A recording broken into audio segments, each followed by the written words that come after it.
For 2 weeks, the world has been calling it a ceasefire. On television, it looks like a pause. On the markets, it looks like relief. Oil pulled back, stocks bounced, diplomats used the language of stability, and for a brief moment, it almost felt as if the worst had passed. But beneath that calm, something far more dangerous is taking shape. What most people see is silence after a storm. What they do not see is that the machinery of conflict is still in motion. The missiles may have slowed, the headlines may have softened, but the core pressures that brought the United States, Israel, and Iran to the edge have not been removed. They have only been pushed beneath the surface, where they are harder to see and much more difficult to control. From Washington, this pause is being framed as proof that pressure works. From Tehran, it is being sold as survival, even defiance. From Israel, it is not peace at all, but a temporary interruption in a wider campaign that is still unfolding across the region.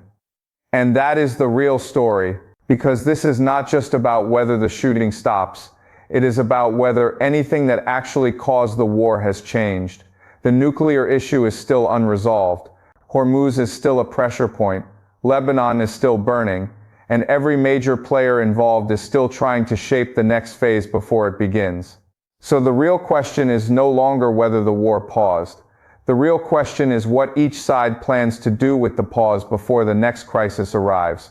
To understand why that question matters, the story has to move backward before it can move forward. This crisis did not suddenly appear in 2026, and it did not begin with one strike, one speech, or one diplomatic breakdown. It grew over years, layer by layer, as every failed agreement left behind more distrust than the one before it. When the nuclear deal collapsed after the United States withdrew in 2018, what disappeared was not just a document. What disappeared was the last serious mechanism keeping this rivalry inside some kind of political boundary.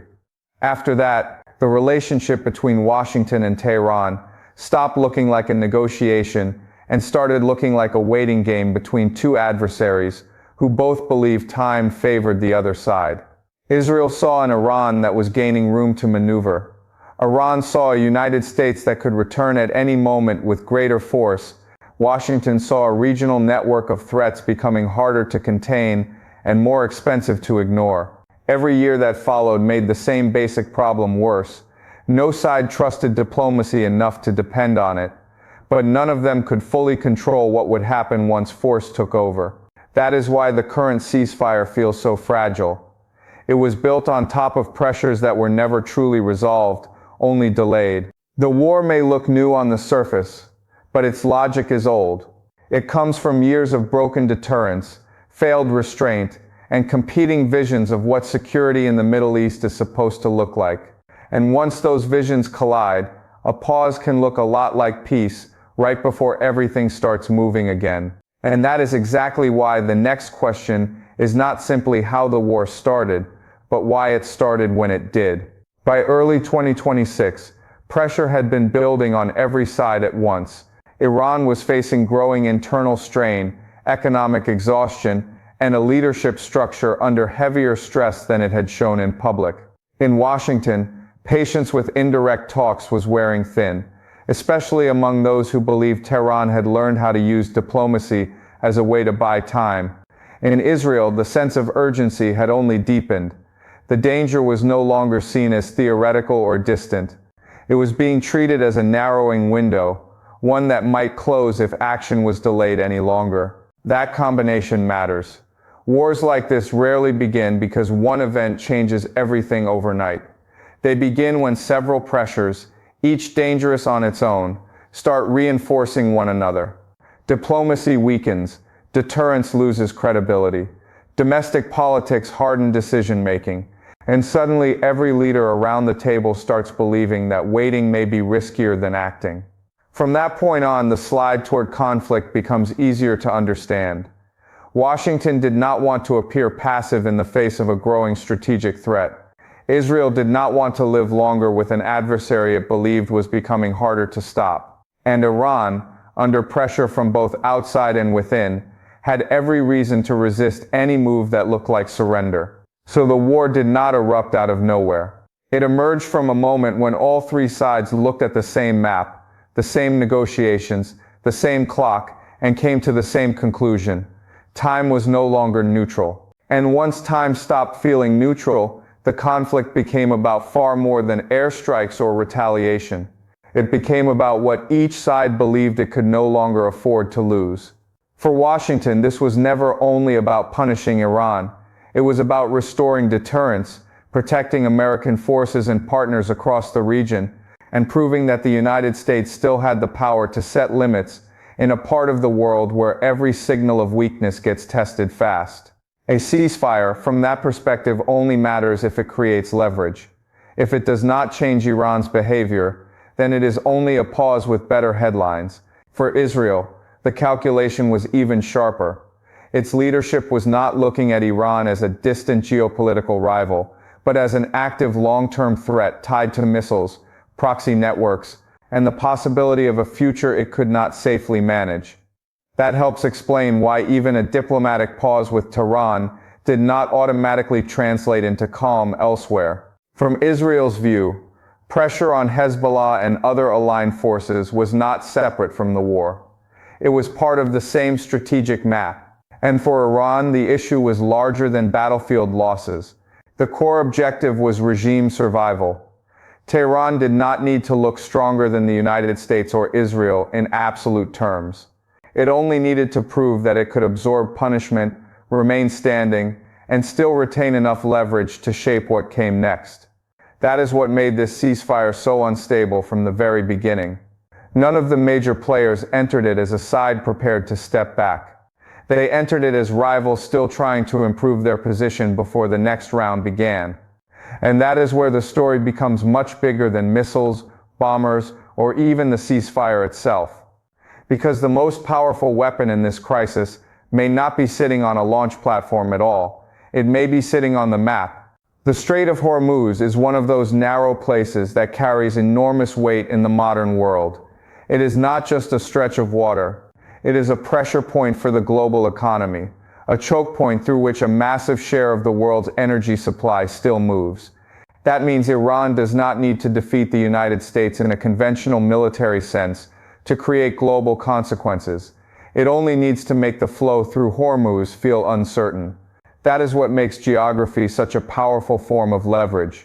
A single disruption in the Gulf can travel outward fast, into shipping costs, fuel prices, insurance rates, inflation, and public anxiety far beyond the Middle East. For countries in Asia, Europe, and even for ordinary Americans filling up at the pump, the effects can become personal very quickly. And that is the deeper strategic reality many people miss. Iran's power is not based only on what it can strike. It is also based on what it can threaten to interrupt. In that sense, Hormuz is not just a waterway. It is a bargaining chip, a warning signal, and a reminder that even a country under heavy pressure can still impose serious costs on the wider system. Which is exactly why a ceasefire without real stability in Hormuz is not much of a settlement at all. It is only a pause above a fault line that is still very much alive. And that is why the ceasefire looked more convincing on paper than it did in reality. The moment the fighting slowed, the world rushed to treat the pause as a breakthrough. Markets reacted first. Commentators followed. Diplomats used the language of de-escalation, as if the hardest part had already been solved. But the structure underneath the deal was weak from the start. The problem was never just getting both sides to stop firing at the same time. The problem was whether they agreed on what the ceasefire actually meant. Washington saw it as a chance to freeze the most dangerous phase and create leverage for broader negotiations. Tehran saw it as proof that pressure could be survived without surrender. And Israel, facing threats it considered immediate and ongoing, did not necessarily view every front in the region as covered by the same pause. That kind of ambiguity is dangerous. Ceasefires rarely fail because the signatures were missing. They fail because each side walks away with a different map in its head. One believes the war has narrowed. Another believes it has only shifted. A third believes the real fight is still happening somewhere else. That is what made this moment so fragile. The violence may have slowed between the main actors, but the logic of confrontation never truly stopped moving. It was still alive in military planning, in political messaging, and in the unresolved question of who had actually gained ground. So while the world called it a pause, the region experienced something else entirely. Not peace, but a temporary suspension built on competing interpretations, limited trust, and the constant possibility that one spark could pull everything back into motion. And that spark, almost immediately, was Lebanon. What made Lebanon so dangerous was not simply the violence itself, but what it revealed about the limits of the ceasefire. On one side, there was a growing international assumption that the region had stepped back from the edge. On the other, there was the reality that Hezbollah remained woven into Iran's wider deterrence network, and Israel did not see that front as separate from the larger strategic struggle. That difference in perception matters. If one side believes the ceasefire applies only to direct confrontation, while the other believes attacks on allied forces are part of the same war, then the agreement is already standing on unstable ground. In that kind of environment, escalation does not need a dramatic decision from Washington or Tehran.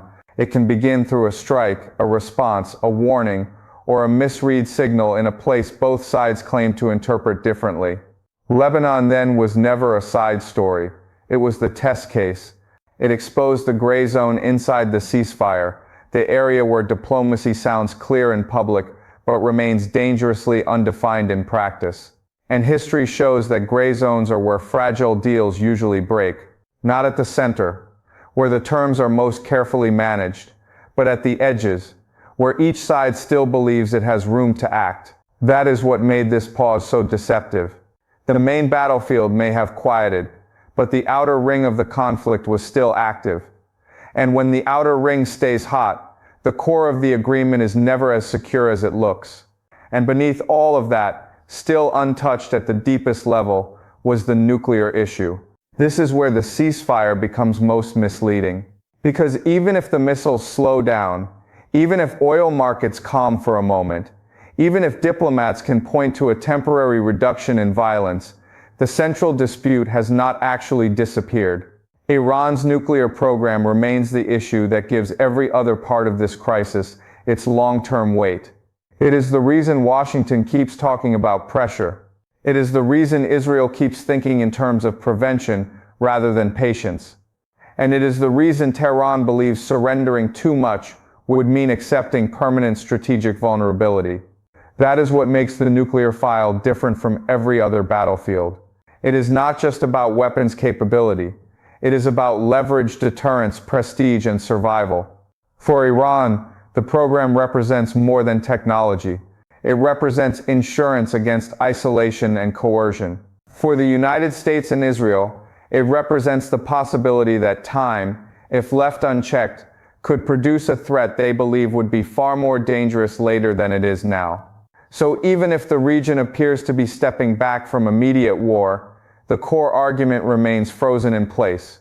No meaningful peace can exist if the central reason for the confrontation is still unresolved. That is the deeper instability hiding underneath the headlines. And once that becomes clear, the ceasefire stops looking like a settlement. It starts looking like something narrower and more temporary. A pause that may reduce the noise for now, while leaving the real source of the conflict exactly where it was before. And once the nuclear issue is understood as the core of the crisis, the war starts to look less like a sudden explosion and more like a stress test for the entire regional order. Because this conflict is not only revealing what Iran, Israel, or the United States are willing to do, it is revealing what the rest of the Middle East can no longer assume. For years, many governments in the region tried to build around instability rather than resolve it.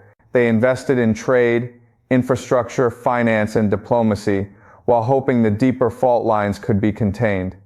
But wars like this expose how fragile that assumption really is. When energy routes are threatened, when proxy fronts ignite, and when major powers begin signaling through force instead of restraint, the idea of a neatly managed regional balance starts to fall apart. That matters far beyond the battlefield. Gulf states are forced to think not only about defense, but about economic credibility. Asian powers are reminded that Middle Eastern instability still runs straight into their energy security. Europe sees once again how quickly a regional war can become an inflation problem, a shipping problem, and a strategic distraction all at once. In that sense, the ceasefire is not just a pause in violence. It is a moment of measurement. It is showing every government involved how much risk the system can absorb, how much leverage still exists, and how quickly calm can turn back into crisis. And that may be the most important lesson of all. This war is not just changing military positions, it is changing how every serious player in the region calculates vulnerability, dependence, and power. And once a war begins to reshape how every major player calculates risk, the next layer is impossible to ignore: domestic politics. Because no ceasefire in a conflict like this is shaped only by strategy abroad. It is also shaped by pressure at home. In Washington, any pause has to look like strength, not hesitation. No administration wants to appear passive after a confrontation this serious, especially when deterrence is part of the message being sent not just to Iran but to allies, rivals, and domestic audiences watching closely. A ceasefire can be useful, but only if it can be framed as leverage gained, not momentum lost. In Tehran, the pressure is even more existential. After internal strain, economic hardship, and external attack, the leadership cannot afford to present restraint as weakness. It has to show survival. It has to show continuity. Most of all, it has to convince its own population and power centers that the state remains standing, that its enemies failed to break it, and that any pause came on terms Iran could live with. Israel faces a different but equally rigid political logic. Its leadership cannot easily sell calm if threats near its borders still feel active, organized, and unfinished. That makes compromise harder, because even a temporary pause can be viewed not as stability, but as time given to an adversary to recover. And that is why these ceasefires are so hard to hold. The negotiators may be speaking across borders, but every leader is also speaking to people at home. And those audiences rarely reward retreat. And when leaders are boxed in by audiences at home, the future of a ceasefire depends less on what was announced and more on what happens next. That is where the conflict begins to split into possible paths. The first path is the most stable on the surface, but not necessarily peaceful. The ceasefire holds long enough to prevent a direct return to large-scale confrontation between the main actors, yet the pressure never truly disappears. Instead, the conflict shifts into a lower, more ambiguous form: proxy pressure, economic coercion, limited strikes, maritime tension, and a constant struggle for leverage without open war. In that scenario, the region avoids immediate disaster, but lives inside a prolonged state of instability. The second path is more dangerous and much easier to imagine. Lebanon becomes the trigger. A strike leads to retaliation. Retaliation leads to miscalculation, and within days the logic of the ceasefire begins to unravel. What was supposed to remain contained spills outward, pulling Iran, Israel, and likely the United States back toward direct confrontation. In a crisis already full of distrust, it would not take much for that chain reaction to begin. The third path is the least likely in the short term, but still the most important. The pause becomes the beginning of a broader negotiation, not just about stopping fire, but about the deeper structure of the conflict itself: Hormuz, proxy forces, escalation rules, and above all, the nuclear question. And that is the real test now. Not whether the violence paused, but whether this pause leads to management, collapse, or something more lasting than the region has seen in years. And that is why the final question is not whether this ceasefire looks credible today, but which signals will reveal what it actually becomes tomorrow. The first signal is Hormuz. If shipping through the strait remains tense, uncertain, or vulnerable to disruption, then the economic heart of the crisis is still beating beneath the diplomatic language. A ceasefire that cannot stabilize Hormuz is not resolving the conflict. It is only delaying the cost of it. The second signal is Lebanon. If violence there continues to intensify, then the region will have its answer very quickly. It would mean the war was never truly contained, only redirected. And once a conflict is redirected rather than resolved, the risk of a wider return is never far behind. The third signal is the nuclear file. This is the deepest indicator of all. If there is no real movement on uranium, inspections, limits, or enforcement, then the central argument between the United States, Israel, and Iran remains exactly where it was before the ceasefire began. In that case, the pause may reduce the noise, but it does not remove the cause. So this is where the story stands now. The headlines say the war has slowed, the markets want to believe the danger has passed, and the diplomats are buying time. But history is rarely shaped by the mood of the moment. It is shaped by whether the underlying structure changes. And that is the real warning here. The most dangerous crises are not always the ones that look loudest. Sometimes they are the ones that grow quieter just long enough for the world to mistake delay for peace. And that may be the clearest way to understand this moment. Not as the end of a war, but as the beginning of a much more dangerous waiting period. Because history has shown, again and again, that pauses like this can be deceptive. They create the appearance of control at the very moment when control is weakest. Leaders claim success. Markets celebrate relief. Headlines move on. But underneath all of that, the real machinery of conflict keeps turning. In military planning rooms, in oil routes, in alliance networks, and in the calculations of governments that know the next phase may already be taking shape. That is why this ceasefire matters so much. Not because it proves peace has arrived, but because it reveals how little has actually been settled. The nuclear issue remains unresolved. Hormuz remains a pressure point. Lebanon remains a live fuse. And every major actor involved is still trying to decide whether this pause should be used to negotiate, to reposition, or to prepare for another round. So the real danger is not only what happens if the ceasefire collapses. The real danger is what happens if the world relaxes too early, assumes the crisis is over, and misses the signs that the next escalation is already forming beneath the surface. This is no longer just a Middle East story. It is a story about power, energy, deterrence, and the fragile illusion of stability in a world that is becoming harder to predict by the year. If you found this analysis valuable and want more deep geopolitical breakdowns like this, make sure to subscribe to the channel and turn on notifications so you do not miss the next one.